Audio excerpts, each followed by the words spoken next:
What's up, superstars? On this video, we're actually going to be doing a repair on our heat press. I know what you guys are thinking. You guys are repairing a press. How can this be a good press, right?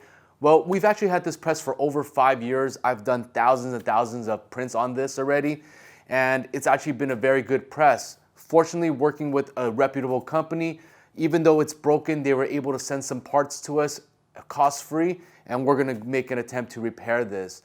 So the actual press we're going to be working on is a GeoKnight DK20. This is a 16 by 20.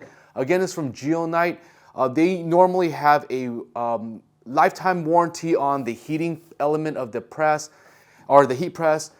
They have a 3-year warranty on the controls, and they have an overall 1-year warranty on the entire press. The issue that we had a problem with is going to be the gas strut screws here. So this is normally covered in their 1-year warranty, but again, they're a good company. They went ahead and sent us some parts to repair with, and what we're going to be doing here is, as you can see, this one is working perfectly. This actually comes with 4 struts, so there's one in the outer, one in the inner, and one in the right outer and left inner, left inner and left outer. So as you guys can see right here, what happened was this bolt broke off. This is a 1-piece bolt that extended from here to here, and it broke off, and that's why the strut is hanging and there's not enough pressure to clamp down tightly. What we're going to be doing is we're going to be taking out this complete assembly for the screw, and then we're going to go ahead and line everything up again, and then hopefully the gas struts are not too difficult to align, and we'll be able to get this fixed up right away. All right, just a quick recap into what we're doing today. We're going to be replacing the screw that holds the gas strut in place. After that, we're going to tune everything to make sure that it is dialed down as far as pressure. I'm also going to be talking about the heat press, all the things that we like and dislike about this press. And lastly, we're going to go ahead and test our transfer onto a shirt just to make sure that there's enough pressure. And guys, as a bonus, we're actually going to be giving out this shirt, so you want to stay tuned into the end. I'm going to teach you guys exactly how to do what you guys need to do to enter the giveaway. So let's go ahead and get started with the repair. Let's take a look at all the parts that came with this repair. Packing slip that shows all the replacement parts that are coming. 2 pieces of each. So let's go ahead and take a look. 2 kits. So I'm just going to open one first. This is a drill bit that they gave. So again, guys, I'm not a professional. I've never repaired a heat press before, so this is the first time you guys are rolling through this with me.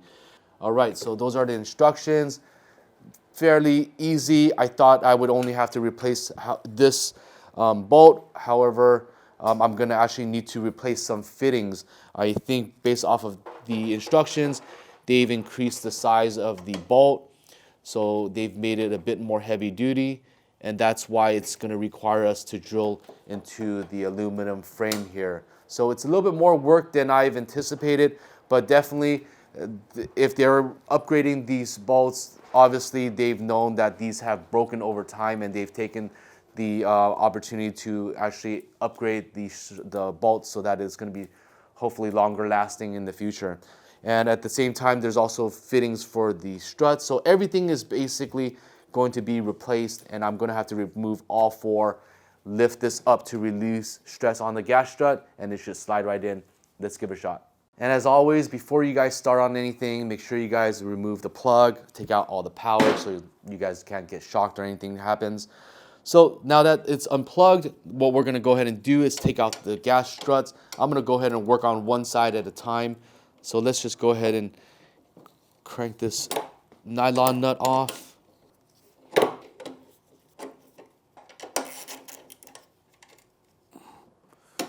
There you go. Let's take that nut out. Nut out. Okay, so now I'm going to go ahead and unscrew the screw. There you go. Everything's unthreaded. Drill this out first, but instead I'm going to go ahead and remove the top right here. I'm using a number 11, by the way. The nylon is a number 11. Take that off. There's another nut here that's not really doing much.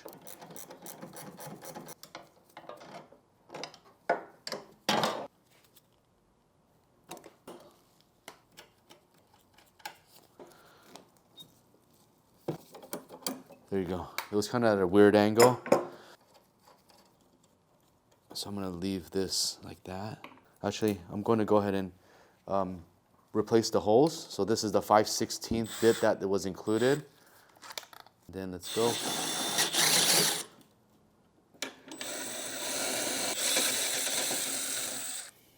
Okay, I will vacuum that later, but let's go ahead and replace. And then I'm going to take off the top first, so it's going to be this side.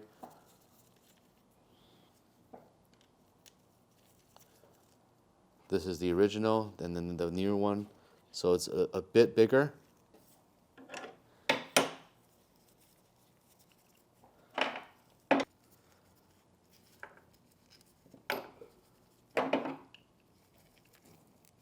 Okay, just make sure it's tight. I'm gonna go ahead and follow the same pattern, but before they had two nuts on each side, and now it only has one. So I'm just gonna go ahead and follow the same step. So let's give that a shot. Let's just see how they had this. So let's actually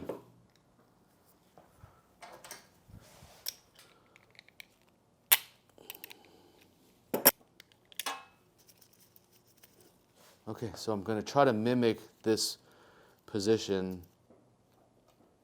A good starting point. Use that spot, stick that in there. That will not lock that nut in place, and then this should. Then on this side, we're going to go ahead and tighten. Okay, all right, now that it's tightened, let's go ahead and enter. Go there. Okay, let's go ahead and tighten. There for now. There you go.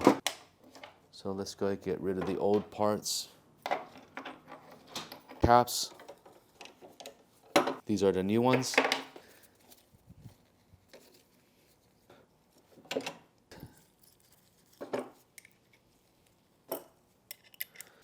So insert this over.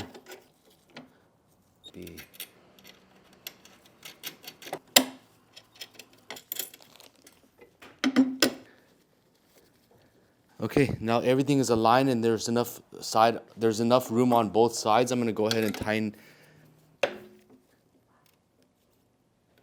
This is in, it up. Now that it's on, I'm gonna go ahead and add the nylon nuts. Doesn't even go in, it's probably number 13.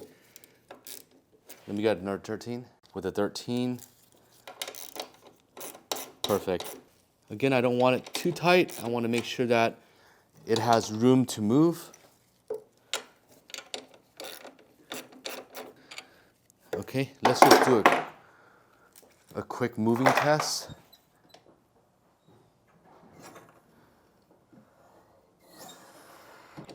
It sounds good. Everything moves fine. There's no resistance anywhere. So we're gonna go ahead and work on the other side. Do the exact same thing. All right, let's go ahead and work on the other side. We're gonna do the exact same thing. That's off. I'm gonna go ahead and lift the handle up. That relieves pressure from the struts, gas shocks, so that I can easily slide it out. So this side, there you go. These are the 4.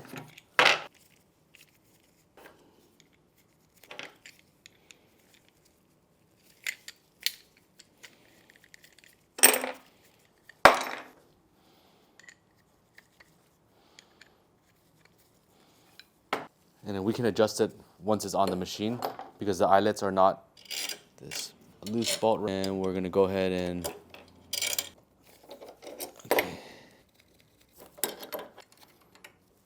okay, I'm gonna just unscrew it like this. I'm gonna do one side at a time so that I can use this bolt as a measurement guide. Okay, so I'm gonna leave that bolt the way it's at. Come here, and then I'm gonna go ahead and take off one side. Let's go ahead and break these bolts first. Try to line bolts here. That bolt, that side is not.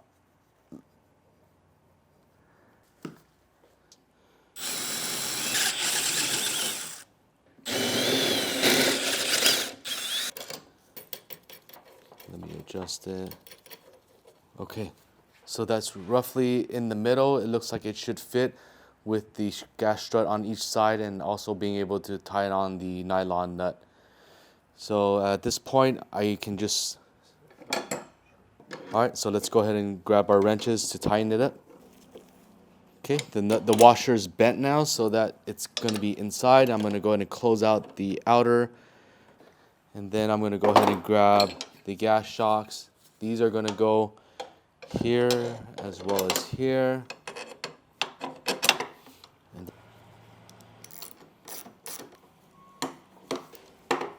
So you see how it's barely threading right there? I'm actually going to go ahead and release a little bit on this side.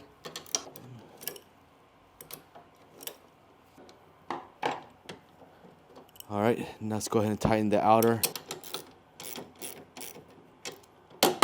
There you go. Okay, perfect. Now there's enough movement and give. I'm gonna go here, and then I'm gonna go ahead and make sure you turn righty-tighty, or else you're gonna be loosening that. Okay, so everything looks good as far as that goes. Let's go ahead and reinstall the new.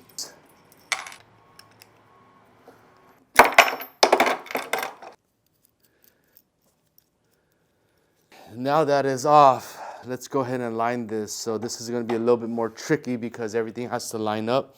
Gently bring this up.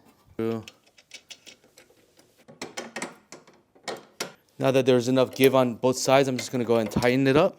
Now when this side starts to move, you need to stop it on the other side.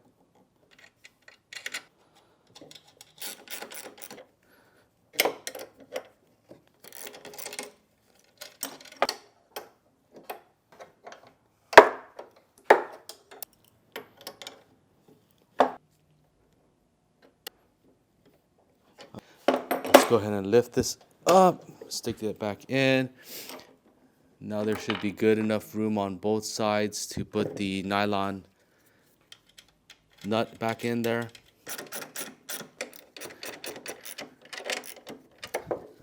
Okay, there's a little bit of movement and give. Let's just test this out. Okay, it looks good so far. I'm gonna clean it all up. We're gonna talk about the press, and then we're gonna do the shirt. All right, guys, we're gonna go ahead and fire this up. Now that everything is reinstalled and repaired, it's plugged in, making sure everything is tight. The connection is tight so that there's nothing loose. Let's go ahead and turn this on. So the button is gonna be right here, and that's gonna turn it on. You see the display. Display is firing up. I'm gonna actually time it, guys, just to show you guys how long it takes to fire up to 300 degrees. This heat press does take a good amount of time to get there. I believe it's about 10 minutes or so. It's not necessarily bad because this heat press fires up. It takes a long time to get to 300, but it stays at 300. It's pretty even as far as the heat distribution, so it's not necessarily a bad thing. 10 minutes, I've seen some presses 6, 7, 8 minutes, but again, this is very, very solid, and it stays at that temperature for quite a while. All right, guys, while it's firing up, let's talk a bit about the features on this GeoKnight DK20. First of all, this is a pretty big heat press. As I'm standing here, this is on a U-line cart, which is heavy duty, but this is about 100 pounds here. We keep it on a mobile cart. We usually add some bricks here so it bounces off the weight. But overall, guys, it is a pretty big footprint. You do want this stable, and 100 pounds, it's not really easy able to lift. Couple more things about this. We've got an electrical of 1800 watts, so the draw is 1800. You need at least a 15 amp line, and it is a standard 110 volts, so it goes onto your regular standard outlets. Just keep in mind, you probably can't plug in another microwave or anything else because it will pop that line, and you might have to switch on and off that breaker. But with that said, it goes into your conventional 110 outlet. The dimensions here is 36 inches in length. You've got 17 inches in width, and you've got 16 inches in height. So another notable feature here is that this does not have a slide out deck here, but there is a lot of room between the bottom of the platen and the top of the heat press. So the distance between the top and the bottom here is about 6.5 inches. So that's a lot of room for you to slip a hoodie. Anything that's big, you're able to slip it on there. So that's one of the features that I like about this heat press. Also, this heat press, one of the main positive notes about this one is the ability to automatically pop up. This is basically going to reduce your movement speed, your movement. So you're going to have to press it, but you set your timer, and once the timer is set, it will automatically pop up. So it's very, very easy to use. Very, again, you're not going to get fatigued after a long pressing session with this. So another nice feature about that setting is that you can also set 2 different timers here. So it's a digital timer, you guys can see right here, and I can preset the heat press timer at, for example, our transfer is pressed at 7 seconds, and I can also have one at 3 seconds. So in case I want to do a quick pre-press, I have it set at already 3 seconds. So I press down, 3 seconds, the timer will be off, it'll automatically press. And then my second press after the pre-press will be 7 seconds. So this is very seamless. You can trigger this by just basically going up and down on the heat press, and it's all set. So that's also a really nice bonus on efficiency here. The other feature that I know off bat that I really like about this is you're able to see your actual pressure gauge. So this is the pressure gauge right here. There's nothing in between here, but if let's say I grab this t-shirt. This is a Bella Canvas 3001 that we're going to be pressing it on, extra large. But let's say you have this t-shirt here. I'm just going to go ahead and preset the pressures to make sure that there's going to be a good amount of pressure during each press. So I'm going to go ahead and press down. As soon as it hits the garment and it presses down, you're going to see that gauge go up. So it's at 7, it tops out at 10. 7 is pretty good. It's a good amount of pressure. If I want to tighten it some more, instead of righty-tighty, this is actually going to be the opposite direction. So I'm going to go ahead and just go counterclockwise. And they're slow, but you're going to be able to adjust. So now it's too tight. So I can barely clamp it. That should show, yeah, it is pretty tight. At this point, I'm happy with the setting. I can crank it, I can loosen it some more, but the shirt is nice and flat and working, so it is actually ready to press. But let's go to talk a little bit more about some of the features that I may have missed. So again, 103 pounds. It has a digital bar graph. It has 4 struts on both sides. As you see, we replaced that. It has a lifetime warranty again on the heat press itself, 3-year warranty on the controls, and 1-year warranty on the entire press. This is a solid steel frame machine. That's why it's super heavy duty. There's not a lot of moving parts here. This is magnetized, and this is what holds the actual timer and release on. Again, one of the things I just remembered as well is when we first started into our DTF journey, we actually used this press to cure our transfers. So for example, this was our transfers back in the day when we printed this out. We were literally messing with powder, putting this underneath the press, and then we actually used the hover method. So if you actually bring this down and not clamp it all the way, there is a hover method. So that timer was on too short, but here you can adjust the timer and there's a hover method like that. And this will pretty much cure anything that you're trying to either top coat clear, like screen printing, or like a thin layer on top, or if you're trying to do what we did, which is to melt powder and cure it on the top, hovering, that helped. So this was our first version that we used to actually cure our transfers back in the day. So that's one of the things that I remembered. But with that said, it is still firing up. It is at 235 degrees Celsius. It has taken about 7 minutes and 30 seconds. So it is still cranking up. We're waiting till it hits 300 degrees. One more thing I did also want to mention as well is that this was a great investment. Even though we had to do some repairs, it was after 5 years, after thousands of presses, and we actually purchased this 5 years ago for about $1,400, and I just recently checked, it is at $1,850 without shipping, so it's actually gone up in value for a brand new one. I'm pretty sure we can command the same, if not a little bit more than what we paid on, so it's been actually a great investment. So if you guys are looking to getting a heat press, that's the benefit of getting a press that comes from a suitable, reputable company. So with that said, it is 300 degrees. It is 298 that it's shown right there. And what I'm gonna do is I'm gonna measure up the temperature for you guys. So I've got an infrared gun. I'm gonna go ahead and show the heat temperature to show you the range of the press. So this is a 16 by 20. The top right here is gonna be 305. Okay, so and in this right corner is gonna be 303, 304. This bottom corner right here, it's going to be 290, 292, and then I've got a corner right here at same thing, 288, 292. The middle is going to be 304. The exact middle right here is going to be 304. The top middle is going to be 310. And then let's go ahead and check this again while it's warm, 300. This corner again, 304, 305. So that's the range, guys. The variance is very, very low. It does hit the 300 on most of the area. This is pretty good. We've seen many, many fluctuations with the other cheaper presses that we've seen on Amazon, and this is pretty solid for us.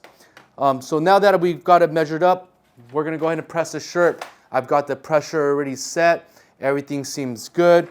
This is the transfer that we went ahead and printed for this test.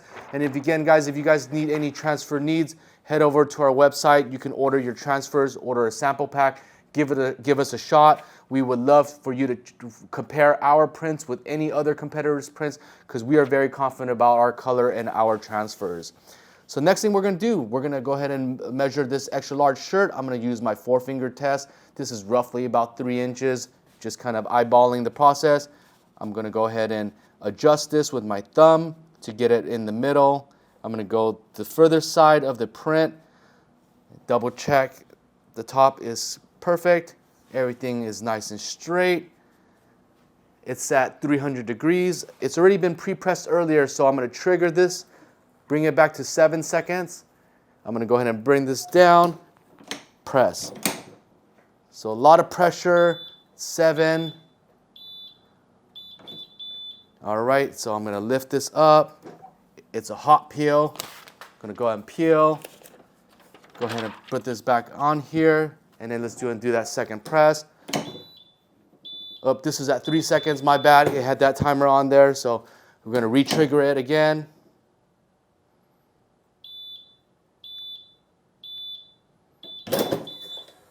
All right, let's take a look at the transfer.